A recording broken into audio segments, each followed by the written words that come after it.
사장은 에스라가 했다. 에스라가. 통독도 여기서부터 시작됐고, 예배도 정말 정상적인 예배는 저기 아침 저녁으로 드리는 예배는 에스라가 먼저 시작해서 지금까지도 이어온 거다, 이렇게 얘기를 하고 있어요. 신학자님들께서. 이제 얘기는 분분한데, 그래서 지금 바사왕 고레스가 이방인이에요. 이방인데 여기 이제 에스라 1장 거의 성경의 1장 1절부터 끝까지는 보통 그 얘기의 80%가 다 함축되어 있기 때문에 1장 1절서부터 이렇게 나가는 말씀들이 굉장히 중요해요. 그래서 고레스 왕은 고레스 칙령을 발표를 했어요.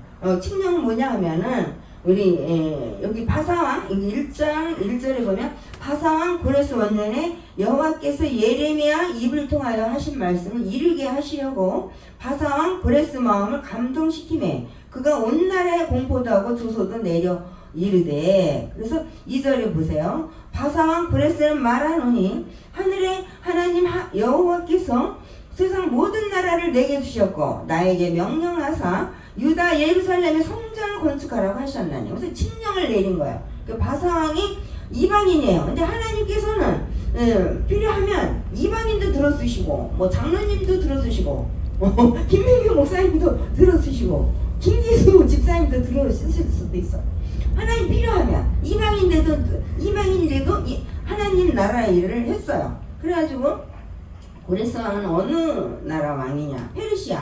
페르시아 왕이에요. 근데 페르시아 왕 얘기만 해도 이거 뭐 1시간도 부족하거든요. 그래서 페르시아 왕에서 그 캄바세스 2세 아하스로 그다음 아닥사스가 제일 나중에 이제 치리를 한 왕이에요. 그래서 바벨로나 영원하라 이러면서 그 느부갓네살이 금신상까지 하면서 영원할 것 같아도 그냥 70년만 치리하고는 페르시아가 바벨론 바사 왕국이고 조그만 나라가 침략을 했어요. 그래가지고 페르시아로 바뀌었죠. 이게 바뀐 게 페르시아예요. 그래서 바벨론이 영원할 것 같아도 70년뿐이 못했고 페르시아도 230년 치리를 하고 끝났어요. 그러니까 이 세상에는 영원한 게 없어요. 우리가 이제 이 세상을 지금 살고 있지만은 우리도 몇 년을 살지 몇백 년을 뭐 많이 살아야. 그러니까 이게 자꾸 정세가 바뀌어요. 세계 주도권도 바뀌지만 지금은 미국이 이제 치리를 하고 있지만은 언제 어느 때 또 주도국이 바뀔 수가 있어요. 달러 같은 경우는 그 기축통화 되는데 그 달러도 거기다 하나님을 인정하는 글을 썼어요. 응? 우리는 하나님을 믿는다는 것을 인가드 비 트러스트라고 하나님을 믿는다고 달러에 박힌 돈은 없어요. 엔화도 없고 미아나에도 없고 한국 돈에도 없어요. 그래서 우리는 하나님을 믿는다고 이렇게 달러에 돼 있기 때문에 그 달러를 감히 누가 이겨낼 돈은 이 세상에 없다. 그래서 내가 만약에 또 나오는데 괜히 또 이상하게 나갈지 모르는데 제가 우리 대한민국의 대통령이 된다면 심사임당에 그렇게 적겠어요. 인가드비 트러스트 이러면서 우리도 하나님을 믿는데 왜 활용을 못하는 거. 쉽게 말해서 하나님을 활용을 못하는 거야. 미국은 활용을 하는 거잖아. 그래서 그 달러는요 지금도 그 누가 따라잡을 돈이 없어요.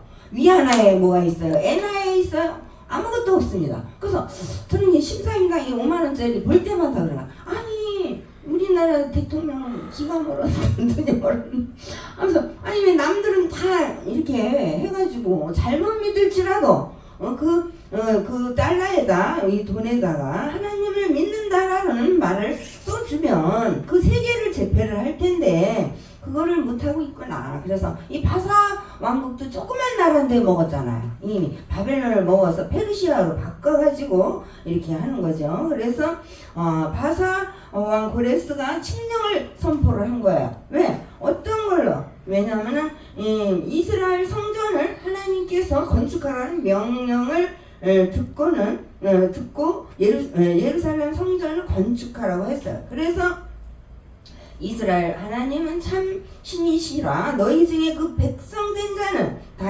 유다 예루살렘으로 올라가서 이스라엘이 하나님 여호와 성전을 건축하라. 그래가지고 명령을 내렸어요. 그래서 이 예루살렘에서 온 유다 백성들을 다 이제 보내는 그런 와중이에요. 그러니까 이방인인데도 하나님께서는 필요하면 집살에도 들어쓰고 건살에도 들어쓰고 목살에도 들어쓰고 다 들어쓰는 거예요. 평민도 들어서 평신도도 많이 들었었잖아요. 느헤미야도 급하니까 들어썼잖아.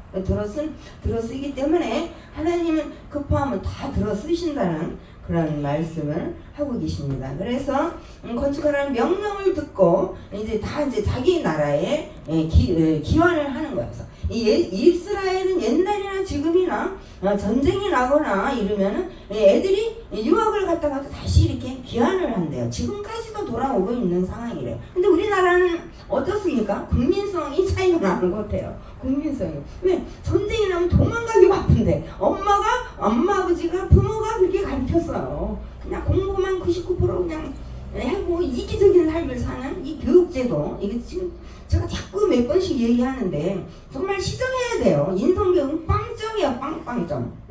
그런데 공부만 남을 이기고 내가 살아야 되는 그 교육 방식을 중고등학교 때도 계속 가르치고 있어요. 지금도 그게 거의 뭐 바뀌었다고 제가 볼 수는 없어요. 그래서 아이들이 이기적인 그런 성격은 이미 중고등학교 때 학교에서 그렇게 가르치기 때문에 이런 것도 좀 시정을 해야 되고, 여러 가지로 정말 우리 기독교가 없이는 그런 인성교육에 정말 큰 일익을 담당을 하고 있잖아요. 그렇지만 그 어떠한 인성교육에 이렇게 안 되고 있는 거를 좀 이렇게 한탄하고 있는 겁니다. 그래서 이게 고레스 왕이 고레스 칙령을 선포하면서 이제 이스라엘로 다 보내게 됩니다. 그래서 사로잡혀간 백성들이 이제 다 돌아오는 거예요. 그래서 돌아오는데 얼마나 이제 가보니까 너무나도 폐허가 돼 있잖아. 그래서 너무나도 폐허가 돼 있는 거에 비해서 너무 한탄을 하는 거예요. 그래서 우리는 언제 돌아갈 수 있을까 이렇게 한탄을 하고 했지만 이미 또 바벨론에서 자리를 잡은 사람은 안 가요. 그 1차, 2차, 3차로 해서 예레미야 시대 때 포로로 끌려간 사람들이 200~300만 명, 한 300만 명 이상 된대요. 근데 다시 돌아올 때는 한 5%, 10만 명도 안 된대요. 거의 10만 명 정도 그렇게 돌아오기 때문에 거의 5% 정도만 돌아오고 있다. 그래서 근데 이제 돌아왔지만 과연 이 이방 땅에서 이렇게 우리가 다시 이렇게 돌아왔지만 그것도 의기가 투철한 사람들, 애국심이 있는 사람들은 이제 돌아왔지만 안 돌아온 사람들이 거의 대부분이래요. 근데 이 나라는 과연 폐허가 되어 있기 때문에 나라는 과연 재건이 되고 회복될 수 있을까? 암담한 처지예요. 우리나라 6.25 직후에 그 모습이랑 똑같대요. 그래서 메가더 장군이 얘기했다고 그랬죠. 인천 상륙 작전을 이렇게 펼친 그 메가더 장군이 우리나라를 보고는 100년 안에 우리나라가 재건이 되기 힘들다. 만약에 재건이 된다면 기적이래요. 근데 지금 50년, 1950년에 발발해가지고 지금 75년뿐이 안 됐죠. 그런데 어마무시한 이런 발전을 가져왔어요. 근데 메가더 장군은 실수한 거예요. 실수. 2000년도 이미 50년도에 2002년도 월드컵을 개최할 만큼 우리가 어마무시하게 나라가 커 있어. 그래서 원조 받는 그런 원조국에서 지원해주는 지원국으로 바뀌었어요. 선교사도 우리가 선교를 받았지만 이제 수백 명씩 선교를 많이 했죠. 그래서 그 원동력은 뭐가 있냐? 75년 만에 어마무시하죠. 이 K-팝도 그렇고 노래도 잡고 드라마도 잡고 세계를 거의 다 잡고 있다고 해도 과언이 아니에요.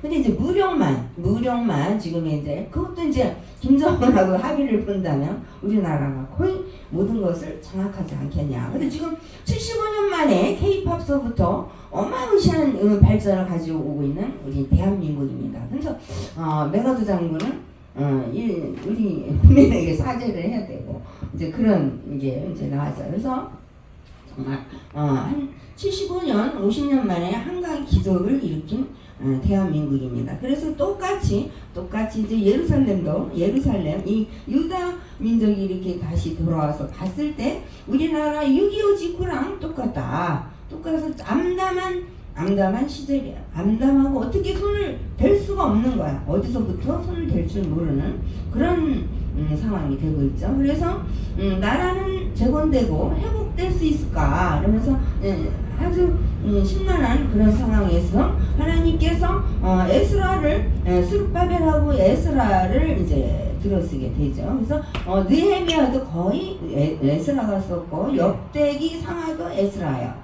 에스라가 한 게 엄청 많아. 그래서 에스라가 이렇게 와서 보니, 그러니까 에스라가 오기 전에 이미 스룹바벨이 1차 성전 재건을 이제 시작하게 됩니다. 그래서 1차, 2차를 먼저 해야 되는데 느헤미야를 하나님께서 그 국률의 율법을 하나님께서 너무나도 이렇게 하나님 시선이 그쪽으로 가 있는 바람에 제가 그부터 시작을 했어요. 그래서 느헤미야가 펼친 게 많아요. 평신도지만 술 맡은 간원장으로 노예 예방, 토지 개혁, 뭐 여러 가지로 이제 국률한 사람들의 편에 서서 많은 나라를 위해서, 백성을 위해서 하나님께 많은 노력을 해준 느헤미야 선지자입니다. 그래서 백성을 위해 성벽을 짓는 것을 단행을 해가지고 많은 것을 일을 했죠. 그래서 일보다 마음을 모아야 되는 거고, 마음을 모아야 모든 것이 일이 되는 그런 시점에서 느헤미야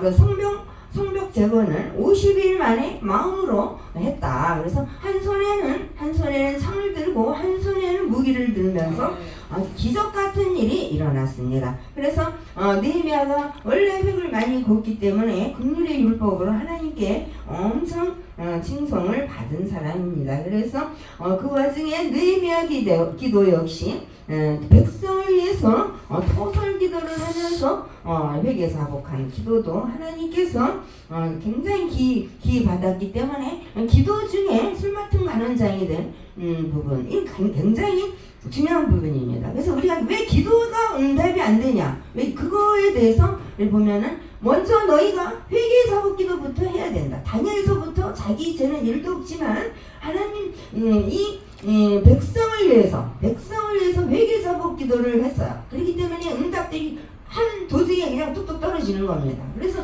왜 10년 20년 했는데 내가 왜 요 모양 요 꼴이냐, 이거는 기도를 한번, 내가 기도한 것을 한번 뒤돌아보셔야 되는 것이라고 저는 생각하고 있습니다. 그래서 무슨 일이든지 이제 분별이 있어야 되지만 하나님의 분별력을 가지고 이 세상에 창과 칼을 가지고, 창과 칼은 무엇입니까? 말씀으로 창과 칼로 방패막이를 해서 이 세상을 나갈 때에 하나님의 역사가 이루어진다고 저는 생각하고 있습니다. 그래서 느헤미야가 성벽 재건을 했다면 스룹바벨이 1차 성전 재건을 하게 됩니다. 그래서 이제 다 지어지고 이제 에스라가 이제 예배를 시작하고 있습니다. 예배를 시작하고 있고, 그래서 우리나라처럼 폐허가 된 6.25 직후 폐허가 된 그런 암담한 예루살렘 성을 이렇게 지으려고 하고 있어요. 근데 짓다가도 많은 반대가 있었다 그랬죠. 기쁨도 잠시고 그냥 악한 세력에 의해서 또 짓다가 18년 동안 또 이렇게 중단이 된 상황이 있었어요. 그렇지만 이스라엘 백성들은 너무나도 이렇게 단결력도 많고 이렇게 너무나도 험한 세월을 우리가 겪은만치, 글쎄 우리가 40-50년 겪은만치 이 이스라엘 백성들도 어마무시한 고난을 당했죠. 그렇지만 그때 당시에 끌려갈 때 살아있던 학계 선지자가 100살이 넘었대요. 100살이 넘었는데도 아직도 거기서 살아있기 때문에 학계까지 다 연결이 돼 있는 거야. 에스겔, 에스라, 이게 다 거미줄처럼 연결이 돼 있어가지고 어느 하나만 해고 가면 그냥 손가락 하나 설명하고 내려간 거예요. 손가락 하나 설명하면 알겠어요? 코끼리만한 그런 역사서가 있다면은 코끼리 발바닥 한번 만져보고 내려가는 수준입니다. 어느 거 하나 딱 하고 또 친약으로 가는 거야. 그러면 성도들은 맨날 몰라. 그냥 코끼리 발바닥 그거 하나 생각이 나는 거야. 이 몸체만한 역사서를 우리가 이해를 못하기 때문에 제가 계속 햇말 또 하고 햇말 또 하지만 계속 이 에스라에서도 또 나오는데 그럼 어떡하냐고. 햇말을 또 해야지. 그래서 계속 하고 있습니다. 그래서 뭐 이제 중간중간 들으셔도 저는 할 말이 없습니다. 할 말을 통하기 때문에. 그래서 앞으로 갔다 뒤로 갔다 또 그럽니다. 그러다가 또 시간이 되면 내려가라고 매서준 목사님이 뒤에서 사인을 하고 계십니다. 그래서 또 안 내려가면 째려봐요. 그래서 그렇기 때문에 지금 시작도 안 했는데 2시입니다. 주희 아버지 어떻게 하면 좋을지 모르겠어요. 그래서 시작도 안 해서 주희 아버지 그래서 그래가지고 이제 6.25 얘기하다가 2시 아버지 그래서 그렇게 암담한 시절에 이제 이렇게 수르바벨이 이렇게 지도자를 또 세워서 수르바벨을 세워서 하나님께 여긴 또 세스바살이라고 나와요. 근데 이게 설명이 없어요, 이 성경책에. 그러니까 성경책만 읽으면 그냥 읽다가 닫아버리는 거예요. 세스바살인지 수르바벨인지 모르는 거예요. 그래서 1장 1절을 다 제가 낭독을 한 이유는 그 이제 느부갓네살이 다 가져간 금그릇 은그릇 그 성기 물건을 다 이제 갖다 놓으라고 고레스 왕이 이제 칙령을 선포를 했잖아. 그랬기 때문에 그 세스바살이 그러니까 스룹바벨 또 이렇게 말이 저기 되는데 스룹바벨이 가서 이제 다 짓고 이제 다 해서 이제 짓고 있어요. 짓다가 계속 뭐 저기에요. 돌아온 사람들도 하나님께서 여기 계속 뭐 무슨 자손, 아들 자손, 배대 자손 왜 이렇게 돌아온 사람들 돌아왔지 뭐하러 여기다 이렇게 다 이렇게 쓰고 동심이 사는 거예요. 읽다가 이제 덮어버리잖아요. 근데 하나님께서 이쁘게 생각하는 거예요. 끌려갈 때 끌려가더라도 예루살렘 성전을 지으려고 하는데 너희가 온 사람들을 하나님께서 기이 생각하기 때문에 여기다 적어놨다는 거예요. 그래서 그 사람들은 하나님께서 50배 100배 많은 축복을 받고 자식들에게도 많은 복을 받을 줄 믿습니다. 그래서 하다가 다 짓고는 이제 다 지려고 그러는데 계속 반대를 하잖아요. 그렇지만 18년 동안 중단됐지만 또 다시 져가지고 이렇게 또 이제 에스라가 예배를 드리는 그 과정이 있어요. 그래서 그 과정은 이제 다음 주에 이렇게 시작을 하고요. 지금 이게 2시가 됐어요. 2시가 돼가지고 내려와야 됩니다. 그렇기 때문에 다음 주에 아주 그냥 적나라하게 그냥 지금 졸면 그냥 손으로 빵빵 쏠 겁니다. 그래서 2시가 됐으므로 예배를 마치겠습니다. 그래서 일단은 기도하심으로 제가 또 늦게 온 것도 있고 오늘 지금 제가 많습니다. 그래서